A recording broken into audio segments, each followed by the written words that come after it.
I'm your host, and here on Gurvion, we explore the stories, mysteries, and hidden truths that most people never stop to question. And one more thing, I want to be completely transparent with you. Some of the visuals in this video are created with the help of AI, but the research, storytelling, editing, and voiceover are my own work. It is the early morning hours of July 31st, 2022, in Strongsville, Ohio. The streets of this industrial park are completely empty, quiet, and dark before the sunrise. A Toyota Camry moves through the darkness. Inside are three teenagers, 17-year-old Mackenzie Sharilla behind the wheel, alongside 20-year-old Dominic Russo and 19-year-old Davion Flanagan.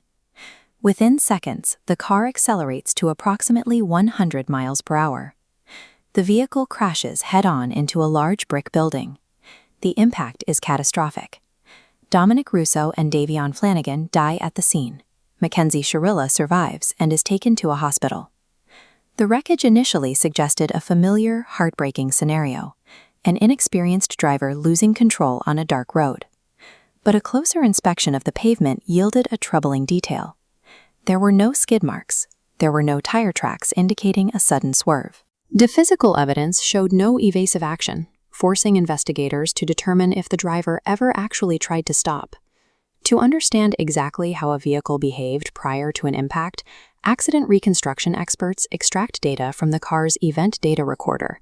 It acts as a digital black box, logging the mechanical operations and driver inputs in the final moments. This graph illustrates the telemetry extracted from the Toyota's accelerator pedal. The data shows that the pedal was pushed to its absolute maximum limit, 100% capacity. As the accelerator remains pinned to the floor, the vehicle's speed curve climbs steadily alongside it. The speed rises directly to 100 miles per hour. Simultaneously, the brake pressure indicator remains completely flat. In the critical seconds leading up to the collision, the system registers zero pressure applied to the brakes.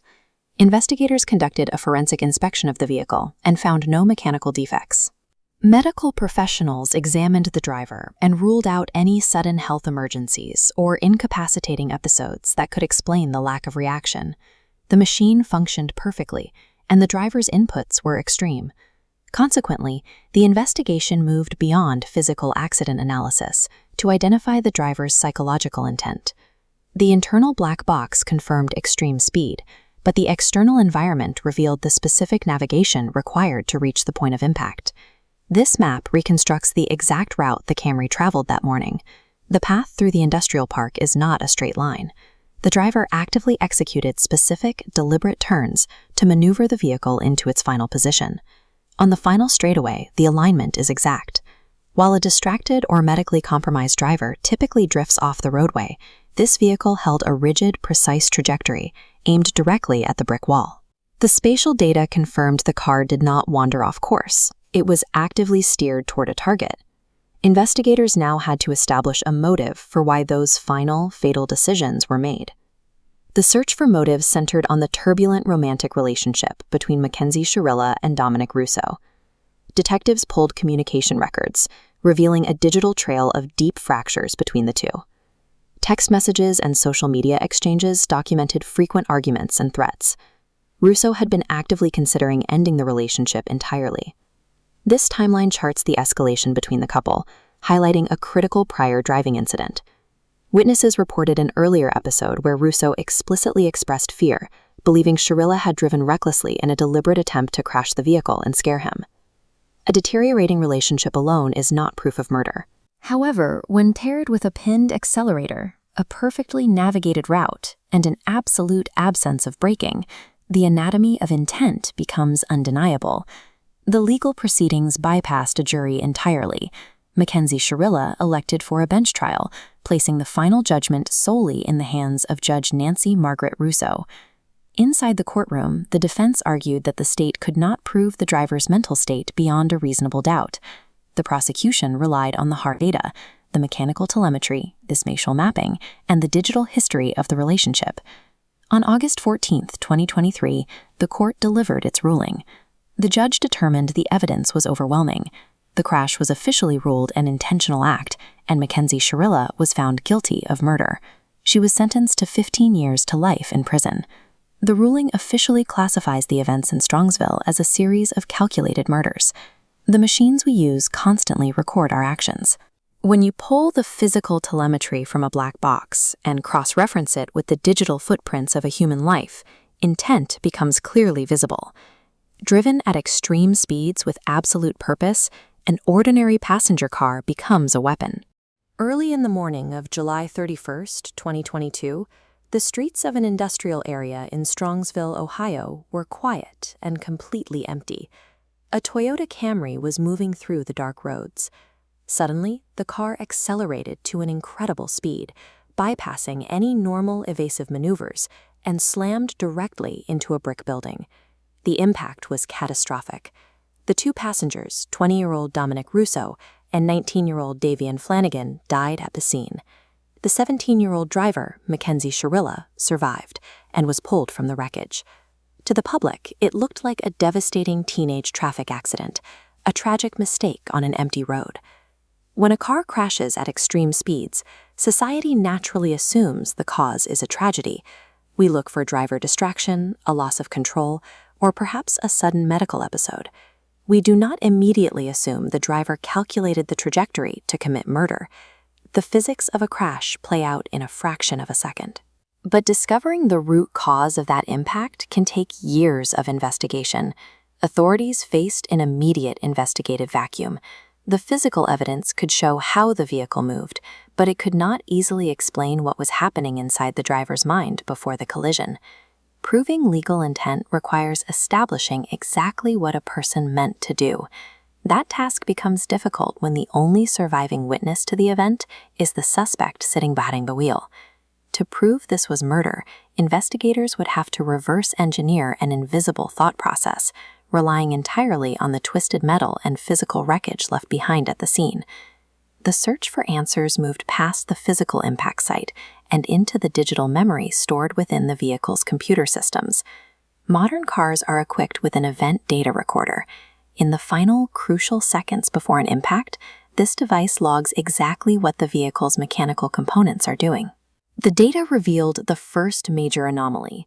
The car was not coasting or drifting. It was actively accelerating, eventually reaching approximately 100 miles per hour. The second anomaly was how that speed was achieved. The accelerator pedal had been deliberately and forcefully pressed to its absolute maximum capacity. And the final physical anomaly? There was zero application of the brakes before the fatal impact. The brake pedal was never touched. Mechanical inspections ruled out any vehicle failure or defect. Furthermore, medical experts examined Mackenzie, and prosecutors presented evidence that they found no medical conditions sufficient to explain a loss of control. The physical data left no room for ambiguity. The car wasn't acting on its own. It was executing the exact, precise commands given by the driver. But physical telemetry alone cannot prove murder. Knowing that the driver maintained a heavy foot tells investigators what happened, but prosecutors needed external context to explain why. They followed the digital trail outside the vehicle. Surveillance cameras from the industrial park captured the car taking a deliberate, uninterrupted route toward the building in the dark. Investigators then turned to digital forensics on the teenagers' phones. Text messages revealed a highly toxic, deteriorating relationship between Mackenzie and Dominic, filled with escalating arguments and instability. Digging further into that history, investigators uncovered a prior incident where Mackenzie reportedly threatened to intentionally crash a vehicle with Dominic inside. This psychological context shifted the entire perspective of the investigation. The fatal crash no longer looked like an isolated random tragedy. It aligned with a documented pattern of instability. The courtroom became a clash between two versions of the same night. The defense argued the crash was a tragedy caused by a medical episode, maintaining that Mackenzie had no clear memory of the collision. The prosecution argued it was a calculated use of a vehicle as a weapon. The prosecution's case rested on the weight of cumulative evidence. They argued that intent was found in the overlap between the documented relationship conflict and the raw physical telemetry. They layered the evidence: the documented prior threats of crashing, the deliberate, surveillance-tracked route, the 100-mile-per-hour speed, the maximum accelerator input, and the complete lack of braking. all of these elements overlapped to point to only one logical conclusion. When the raw physics of a violent impact perfectly align with a documented psychological motive, the defense of a mere accident collapses entirely. Mackenzie chose a bench trial, meaning a single judge, Nancy Margaret Russo, was tasked with weighing these competing narratives and interpreting that invisible element of intent. On August 14, 2023, the court reached its decision. The combined evidence had crossed the threshold beyond a reasonable doubt. The crash was ruled an intentional act. Mackenzie Shirilla was convicted of murder. She received 2 concurrent sentences of 15 years to life in prison. Behind the forensic data and the courtroom decisions, Dominic Russo and Davion Flanagan were young men with families, friends, and ordinary plans. Their futures were erased in a matter of seconds. A courtroom conviction can officially define a crime and assign a penalty, but it can never fill the permanent void left behind for the grieving families.